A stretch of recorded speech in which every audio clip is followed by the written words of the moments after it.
The morning of April 16, 1945, arrived with the kind of deceptive calm that had learned to terrify every sailor aboard the USS Barton. Radarman second-class Tommy Kowalski pressed his face against the rubber eyepiece of the SG surface search radar, watching the green sweep paint empty ocean in all directions around Radar Picket Station No. 1. The destroyer flotilla had been stationed 60 miles north of Okinawa since dawn. Their mission as clear as it was suicidal. Serve as early warning sentries for the invasion fleet, drawing Japanese kamikaze attacks away from the troop transports and supply ships clustered around the beachheads. Kowalski adjusted the gain on the radar repeater and counted the friendly contacts for the 100th time that morning. 2 Fletcher-class destroyers, USS Barton and USS Hainsworth, accompanied by 4 LCS gunboats whose 40mm cannons provided additional anti-aircraft protection for the formation. 6 ships total, isolated in the Philippine Sea like bait fish swimming in shark-infested waters. The Radar Picket Station No. 1 had earned its reputation as the most dangerous assignment in the Pacific Fleet, where destroyers absorbed the fury of Japanese suicide attacks while providing critical early warning for Admiral Turner's invasion fleet. The radar scope showed nothing but the routine maritime traffic that had characterized the Okinawa campaign during its first week. American supply ships moved in carefully organized convoys between the anchorage areas, their courses plotted to avoid the submarine patrol zones that Japanese I-boats still attempted to infiltrate despite devastating losses to American destroyer escorts. Combat air patrol flights from the escort carriers Enterprise and Intrepid maintained station overhead, their F-6F Hellcat fighters providing air cover that had proven insufficient against the mass kamikaze formations that Japanese commanders had begun launching from airfields throughout Kyushu. "Tommy, anything on that scope worth mentioning?" called Chief Petty Officer Martinez from the radar shack's entrance, his voice carrying the kind of forced casualness that had become standard among the crew since their assignment to Radar Picket Station No. 1. Martinez possessed 22 years of naval service, including actions at Coral Sea and Midway, but the sustained kamikaze campaign off Okinawa had aged him visibly during the past 2 weeks. His weathered hands shook slightly when he lit his cigarettes, and his eyes held the 1,000-yard stare that characterized sailors who had watched too many ships die under suicide attack. Negative, Chief. Standard shipping patterns, CAP flights on schedule. Nothing unusual. Kowalski continued his methodical sweep of the radar horizon, noting the bearing and range of each contact in the logbook that would be transmitted to Admiral Turner's flagship every 30 minutes. The radar watch required constant vigilance, as Japanese kamikaze formations approached at wave-top level to avoid early detection, often remaining invisible until they climbed for their final diving attacks. The USS Barton had been assigned to Radar Picket Station No. 1 for 8 consecutive days, longer than any destroyer should remain on such hazardous duty. But the Okinawa campaign had created an insatiable demand for radar picket vessels, and Admiral Nimitz's staff had extended patrol schedules far beyond normal operational limits. The crew understood their tactical situation with crystalline clarity. They served as expendable sentries, positioned to absorb Japanese attacks while providing early warning for more valuable units closer to shore. At 0830 hours, Kowalski detected the first anomalous contact on his radar scope. A cluster of small targets had appeared at extreme range, bearing northwest at approximately 80 miles, moving southeast at high speed toward the Radar Picket Station No. 1.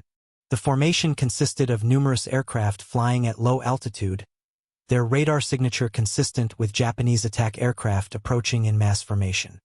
"Chief Martinez to the radar shack on the double," Kowalski called over the ship's internal communication system, his voice carrying the urgency that every sailor aboard had learned to recognize. Martinez appeared within seconds, followed by Lieutenant Commander Williams, the USS Barton's commanding officer whose 30-year naval career had prepared him for conventional surface warfare, but not for the sustained psychological pressure of radar picket duty. Commander Williams studied the radar scope with the professional competence that had earned him command of one of the Navy's newest Fletcher-class destroyers. The USS Barton mounted 5 5-inch dual-purpose guns, 12 40mm anti-aircraft cannons, and 16 20mm automatic weapons, representing the latest in American naval technology.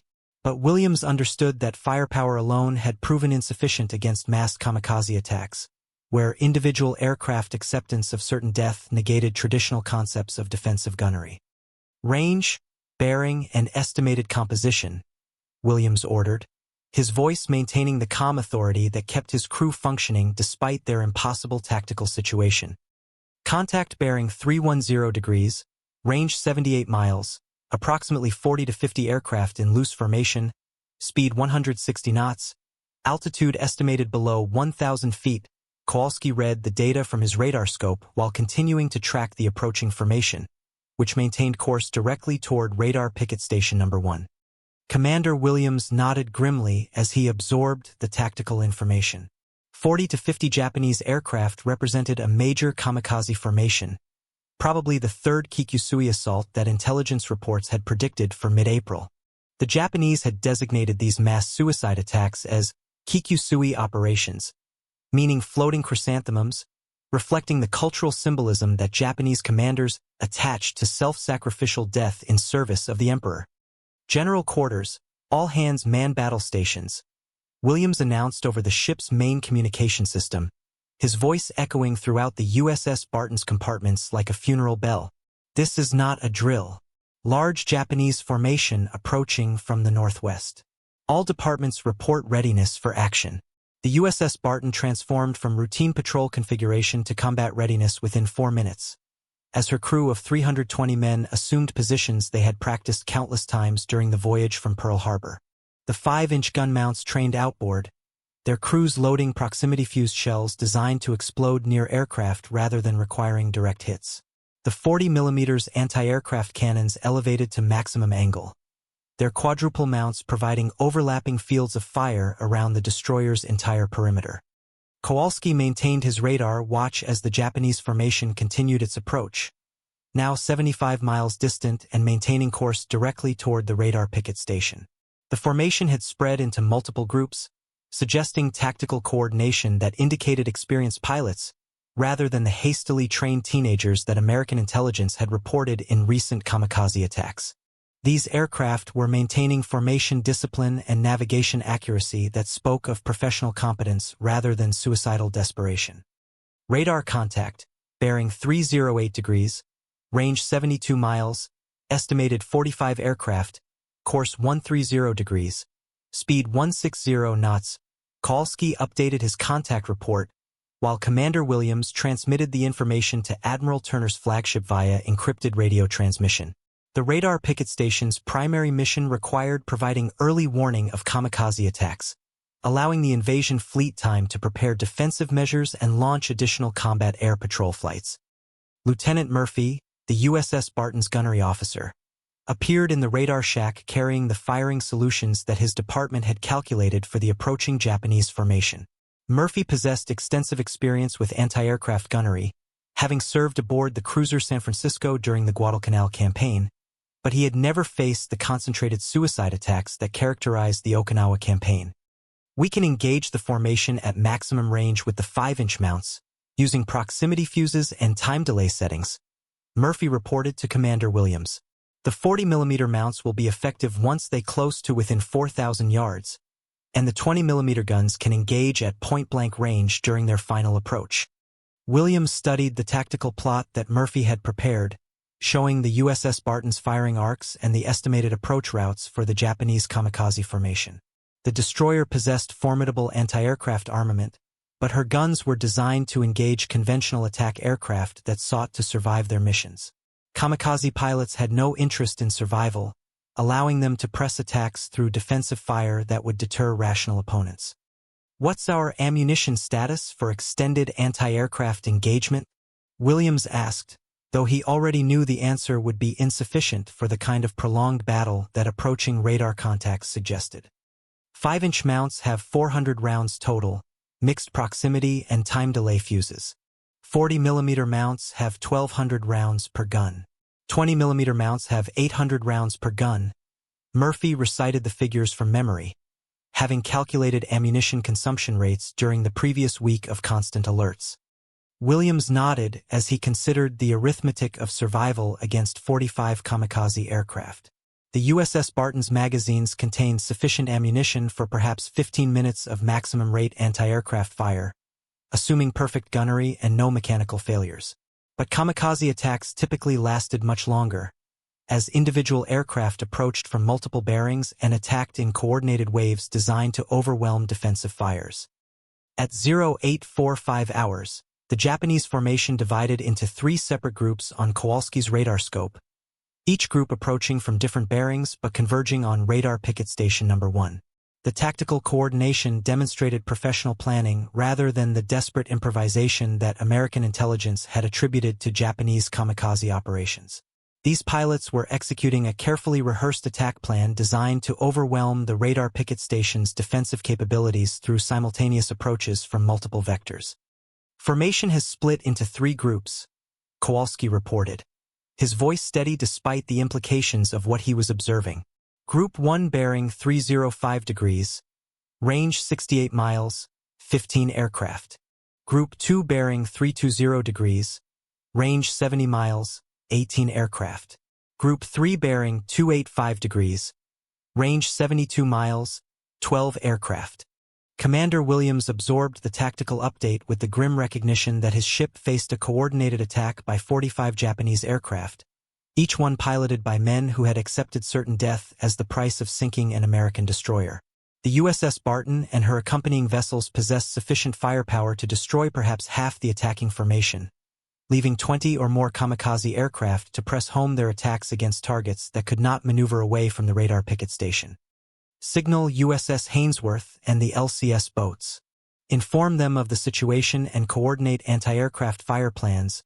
Williams turned to his communications officer, while maintaining visual contact with the other ships in the radar picket formation. The 4 LCS gunboats had positioned themselves in a defensive circle around the 2 destroyers, their 40mm cannons providing additional anti-aircraft protection that might prove decisive against massed kamikaze attacks. The USS Hainsworth acknowledged the tactical situation and began maneuvering to maximize her anti-aircraft firepower, her 5-inch guns training toward the northwest where the Japanese formation would first become visible. The LCS gunboats increased speed and spread their formation to create overlapping fields of fire, their crews understanding that radar picket duty required accepting disproportionate risks to protect the invasion fleet anchored near Okinawa's beaches. Kowalski watched the 3 Japanese groups continue their approach on his radar scope, noting that they maintained coordinated timing despite operating from separate bearings. Group 1 had accelerated to 170 knots and descended to wavetop level, suggesting they would be the first to attack the radar picket station. Groups 2 and 3 maintained their original speed and altitude, indicating they would arrive several minutes later when the destroyer's ammunition might be depleted and her defensive coordination disrupted. Group 1 has accelerated and descended. Range 62 miles, speed 170 knots, altitude estimated below 500 feet. Kowalski provided updated tracking information, while the USS Barton's gun crews made final preparations for anti-aircraft engagement. The proximity of the attack had transformed routine radar watch into desperate combat preparation, as every man aboard understood that their survival depended on destroying 45 aircraft before those aircraft could crash into American ships. At 0855 hours, the combat air patrol flights that had been providing overhead protection reported visual contact with the 1st Japanese group. 8 F-6F Hellcat fighters from Fighting Squadron 83 engaged 15 Japanese kamikaze aircraft approximately 50 miles northwest of radar picket station number 1, beginning an aerial battle that would determine whether any suicide aircraft reached the destroyer formation. Lieutenant Commander Stevens, the CAP flight leader, reported the engagement over the tactical radio frequency that connected all vessels in the radar picket station. Tally-ho, 15 bandits, bearing 300 degrees, range 50 miles. Engaging now. Appears to be Zeke fighters configured for kamikaze missions. The air battle that followed demonstrated both the effectiveness and limitations of combat air patrol protection against mass kamikaze attacks. The 8 American Hellcat fighters possessed superior performance and firepower compared to the Japanese Mitsubishi A6M0 fighters that comprised most of the kamikaze formation, but the numerical disparity negated American technological advantages. The CAP flight succeeded in shooting down 6 Japanese aircraft during the initial engagement, but 9 kamikazes penetrated the fighter screen and continued their approach toward the radar picket station. Kowalski tracked the surviving Japanese aircraft on his radar scope as they closed the remaining distance to the USS Barton and her companion ships. The 9 kamikaze aircraft had spread into line-abreast formation, approaching from slightly different bearings to complicate the destroyer's defensive fire. Their altitude remained below 500 feet, forcing American radar operators to rely on surface search equipment rather than the more precise air search radars that Japanese electronic warfare techniques had learned to jam. First group has penetrated CAP screen. 9 aircraft remaining, range 42 miles and closing rapidly. Kowalski reported the tactical situation, while Commander Williams coordinated final defensive preparations with the other ships in the radar picket formation. The USS Hainsworth and the 4 LCS gunboats had assumed positions that maximized their collective anti-aircraft firepower, creating interlocking fields of fire that should destroy most of the approaching kamikaze aircraft. The Japanese aircraft became visible to human observers at 0905 hours, appearing as black dots on the northwestern horizon that grew steadily larger as they maintained course toward the radar picket station. The 9 Mitsubishi A6M0 fighters flew in loose formation, their pilots clearly visible in the cockpits as they approached within range of American naval gunnery. Each aircraft had been modified for kamikaze missions, with additional fuel tanks and explosive charges that would detonate upon impact with American ships. Commence firing with 5-inch mounts, Commander Williams ordered as the Japanese formation closed to maximum effective range for the USS Barton's main battery. The destroyer's 5 dual-purpose guns opened fire simultaneously, their proximity-fused shells creating black puffs of flak that bracketed the approaching kamikaze aircraft. The gunnery was accurate but insufficient, as the Japanese pilots maintained course despite taking damage from shell fragments and near misses. The first kamikaze aircraft died under American gunfire at range 8,000 yards, its wing shearing off when a 5-inch shell exploded within lethal radius of the aircraft's port side. The Zero fighter tumbled into the ocean with its pilot still visible in the cockpit, but the remaining 8 aircraft continued their attack approach without deviation. The sight of their comrade's death had no apparent effect on the surviving kamikaze pilots, who maintained formation discipline and navigation accuracy despite intensive anti-aircraft fire. The USS Hainsworth and the LCS gunboats joined the defensive barrage as the Japanese formation closed to 6,000 yards, their combined firepower filling the sky with proximity-fused explosions and tracer rounds. 2 more kamikaze aircraft disintegrated under the concentrated defensive fire, their flaming wreckage splashing into the Philippine Sea short of their intended targets. But 6 Zero fighters survived the initial defensive barrage and continued their approach at wavetop level, their pilots demonstrating the kind of professional competence that American intelligence had not expected from Japanese kamikaze operations. Kowalski abandoned his radar scope as the 6 surviving kamikaze aircraft closed to visual range, their engines screaming at maximum power as they climbed for their final diving attacks. Each aircraft had selected a specific target within the radar picket formation, with 3 Zeros heading directly for the USS Barton, while the remaining 3 targeted the USS Hainsworth and the LCS gunboats. The tactical coordination demonstrated careful planning rather than the desperate improvisation that characterized earlier kamikaze attacks. All hands brace for impact, Commander Williams announced over the ship's internal communication system as the 3 kamikaze aircraft assigned to attack the USS Barton began their terminal diving attacks from 3 different bearings. The destroyer's 40mm and 20mm anti-aircraft guns engaged the diving aircraft at point-blank range, their tracers creating streams of fire that converged on the approaching Zero fighters. The first kamikaze aircraft approached the USS Barton from the starboard quarter, its pilot maintaining perfect control despite taking multiple hits from 40mm cannon shells. The Zero fighter's engine was smoking and its wings were perforated with shell holes, but the aircraft maintained its diving attack until a direct hit from a 40mm shell detonated the airplane's auxiliary fuel tank. The explosion transformed the kamikaze into a fireball that crashed into the ocean 50 yards from the destroyer's starboard side, close enough to drench the gun crews with burning aviation fuel. The second kamikaze aircraft attacked from the port bow, diving at a steep angle that brought it directly into the USS Barton's most concentrated anti-aircraft fire. The 5-inch guns could not depress sufficiently to engage the diving aircraft, but the 40mm and 20mm cannons maintained continuous fire as the Zero fighter descended toward the destroyer's bridge. The aircraft took multiple hits but maintained course until the final seconds, when the pilot appeared to lose control and the airplane cartwheeled into the ocean alongside the USS Barton's hull. The third Kamikaze aircraft succeeded in its mission with devastating effectiveness. The Zero fighter approached from directly astern, flying at wavetop level to avoid detection until the final moments of its attack. The pilot climbed sharply and dove toward the USS Barton's after superstructure, his airplane taking heavy damage from defensive fire but maintaining structural integrity until impact. The Kamikaze aircraft crashed into the destroyer's number 3 5-inch gun mount, its explosive charge and remaining fuel creating a massive fireball that engulfed the entire after section of the ship. Kowalski found himself lying on the radar shack deck, his ears ringing and his vision blurred by smoke and debris that filled the compartment. The Kamikaze impact had occurred approximately 40 feet aft of his position, close enough to throw him across the radar equipment but far enough away to avoid fatal injuries. The acrid smoke of burning fuel oil mixed with cordite fumes from exploding ammunition created a toxic atmosphere that forced him to breathe through his shirt while searching for an escape route.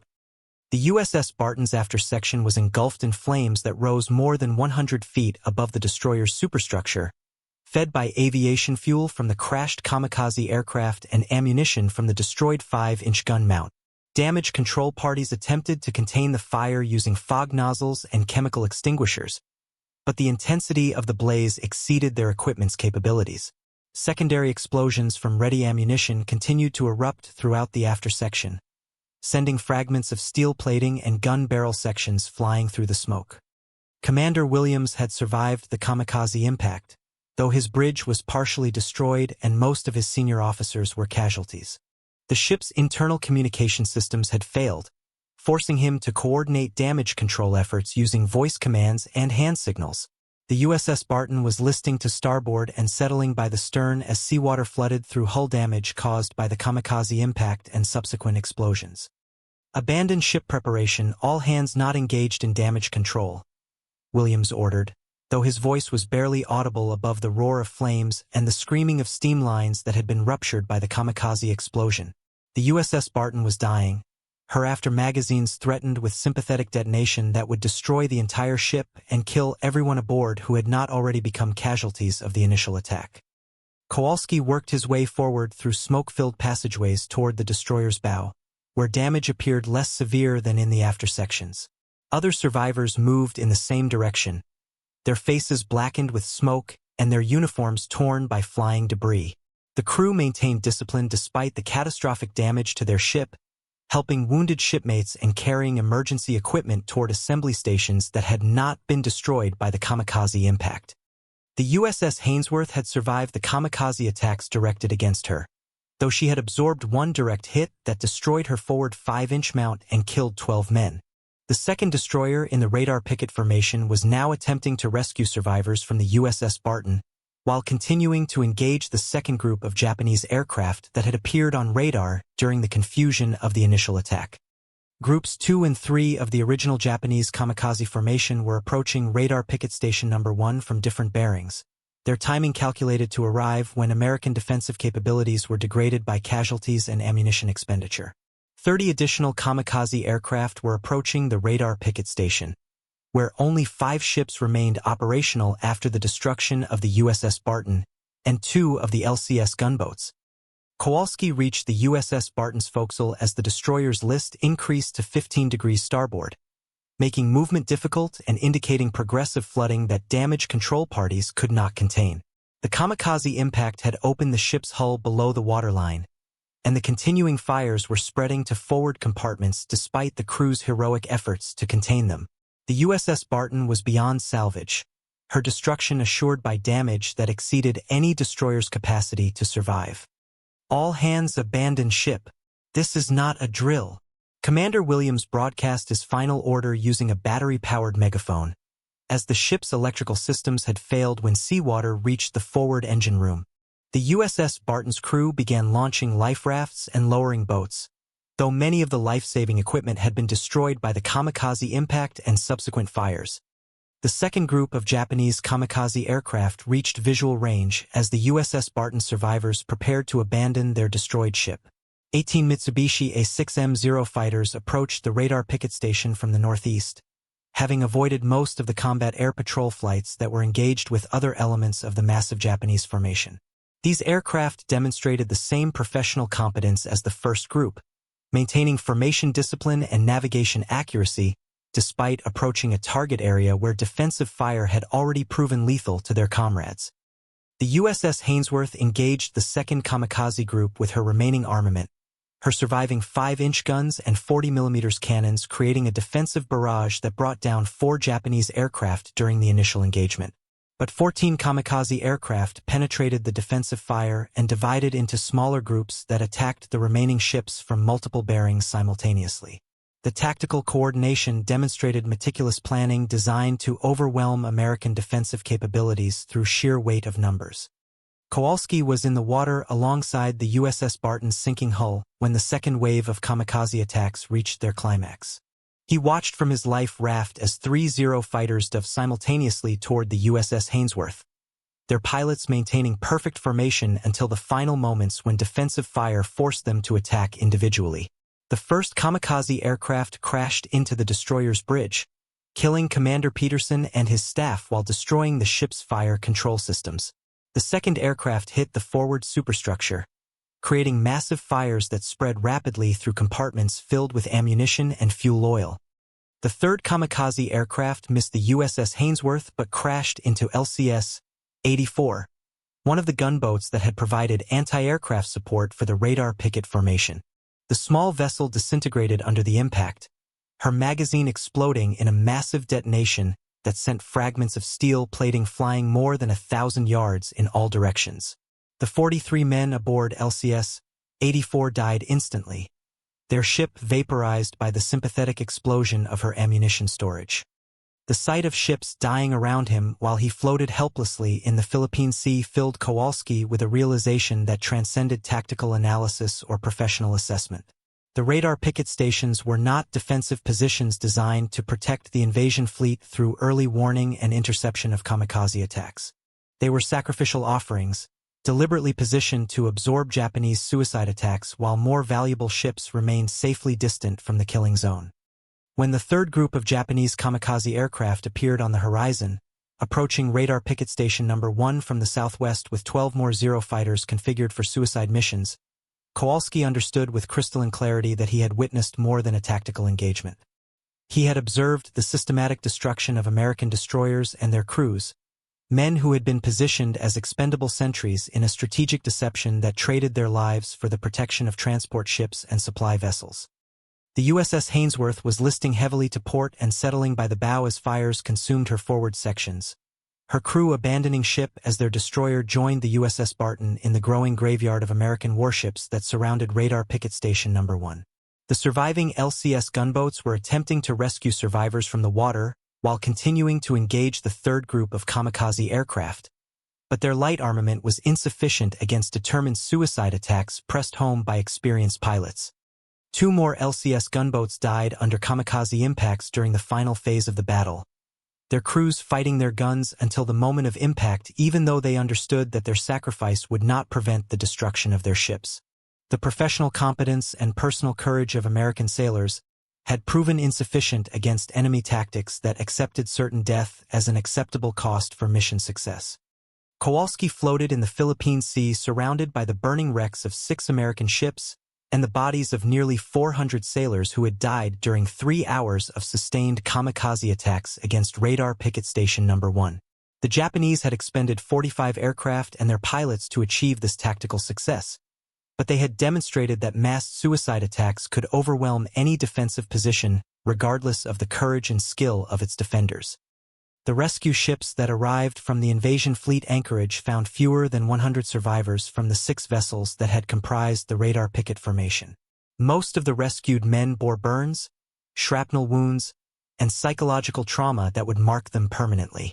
Many survivors could never afterward hear aircraft engines without scanning the sky for incoming kamikaze attacks, their nervous systems permanently altered by the sustained terror of facing enemy pilots who sought death as eagerly as victory. Admiral Turner's intelligence staff would analyze the destruction of Radar Picket Station Number 1 as a tactical lesson that demonstrated the effectiveness of Japanese kamikaze operations against isolated American naval formations. They would recommend increased combat air patrol coverage, improved anti-aircraft armament, and enhanced damage control capabilities for future radar picket assignments. But they would not acknowledge the strategic reality that men like Kowalski had discovered while floating among the burning wrecks of their ships. The radar picket stations were designed to be destroyed.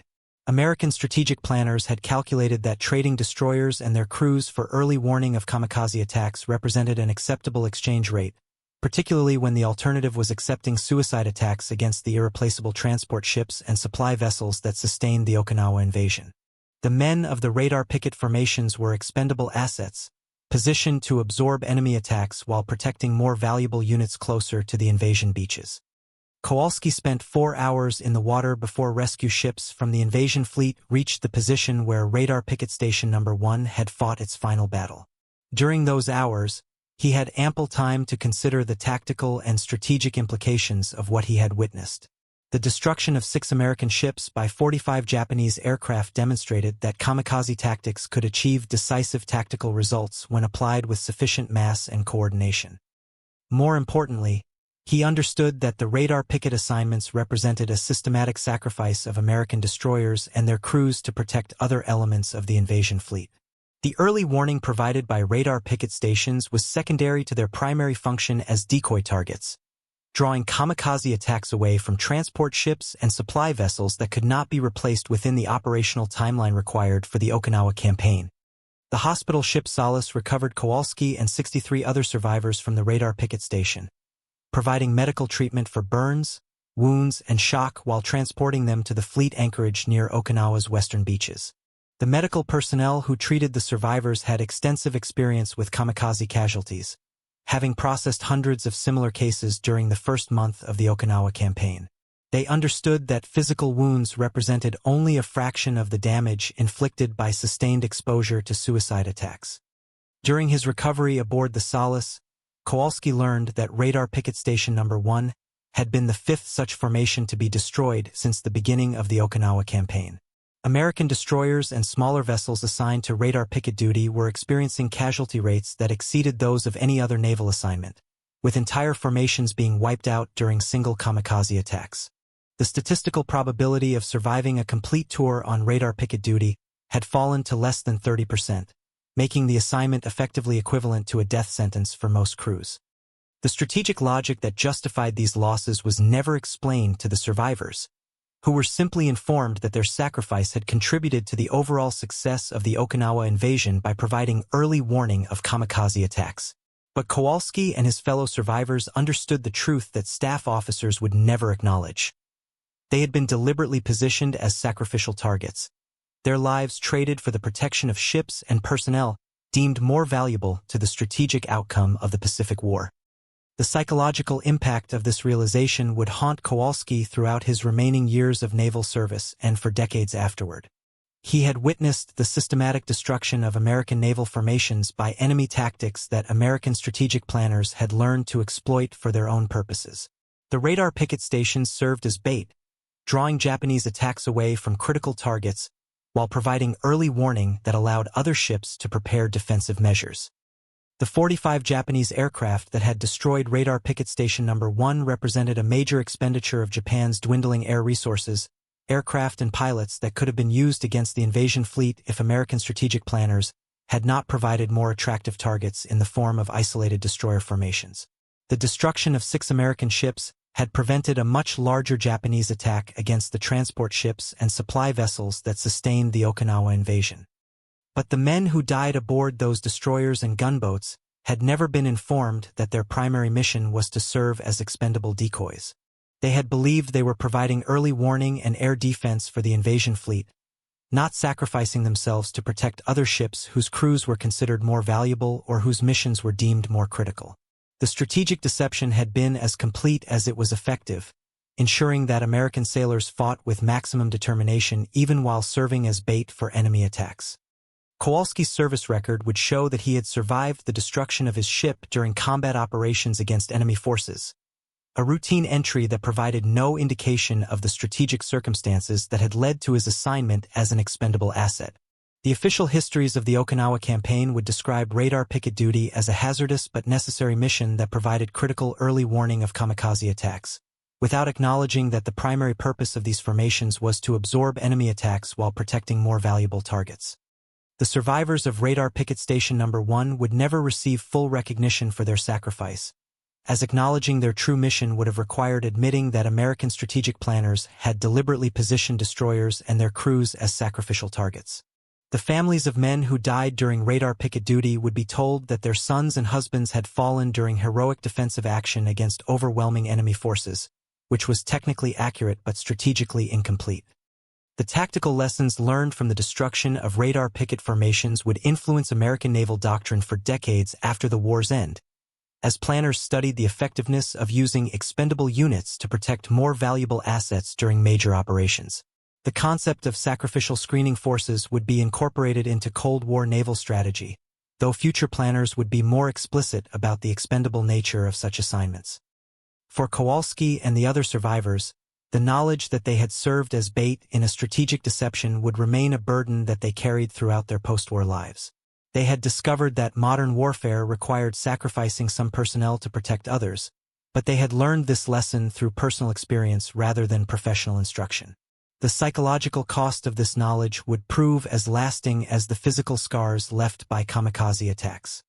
When historians would eventually write comprehensive accounts of the Okinawa campaign, they would describe the radar picket formations as heroic defenders who provided early warning of kamikaze attacks while absorbing tremendous losses in service of the invasion fleet. They would analyze the tactical effectiveness of Japanese suicide tactics and the courage of American sailors who faced death daily while performing their assigned duties. But they would not fully acknowledge the strategic calculation that had positioned these men as expendable assets, deliberately placed in harm's way to draw enemy attacks away from more valuable targets. The radar picket stations had served their intended purpose with devastating effectiveness, protecting the invasion fleet by ensuring that Japanese kamikaze attacks focused on isolated destroyer formations rather than the transport ships and supply vessels that sustained the Okinawa operation. The morning of April 16, 1945, would remain forever fixed in Kowalski's memory as the moment when he had seen 6 kamikaze aircraft diving at his destroyer and realized with horrible clarity that they were sitting ducks. But the broader realization that they had been deliberately positioned as sitting ducks, placed in harm's way to protect other ships whose missions were considered more critical, would haunt him for the rest of his life. The USS Barton and her sister ships had not died in vain, but they had died as pawns in a strategic game where their sacrifice had been calculated in advance by planners who understood that winning the Pacific War required accepting casualties among expendable units to protect irreplaceable resources. The radar picket formations had served their purpose perfectly, drawing Japanese attacks away from the invasion fleet while providing early warning that allowed other ships to prepare defensive measures. The tactical success of this strategy was undeniable, as the Okinawa invasion succeeded despite sustaining the heaviest naval casualties of any Pacific campaign. But the human cost of placing destroyers and their crews in positions where they served as sacrificial targets would be measured in hundreds of ships sunk and thousands of sailors killed during assignments that were designed to be fatal for a significant percentage of participants. Kowalski would carry the knowledge of this sacrifice throughout his post-war career in the Navy, eventually retiring as a Master Chief Petty Officer after 30 years of service that included assignments throughout the Cold War. He would never again serve aboard a ship assigned to potentially sacrificial missions, but he would understand that such missions remained a component of American naval strategy whenever protecting high-value assets required accepting losses among expendable units. The lesson of Radar Picket Station No. 1 would endure as a reminder that modern warfare sometimes required deliberate sacrifice of some forces to protect others, but that the men who made such sacrifices deserved full recognition of their contribution rather than strategic deception about the nature of their missions. The sitting ducks had served their purpose, but they had earned the right to understand why they had been positioned as targets for enemy attacks.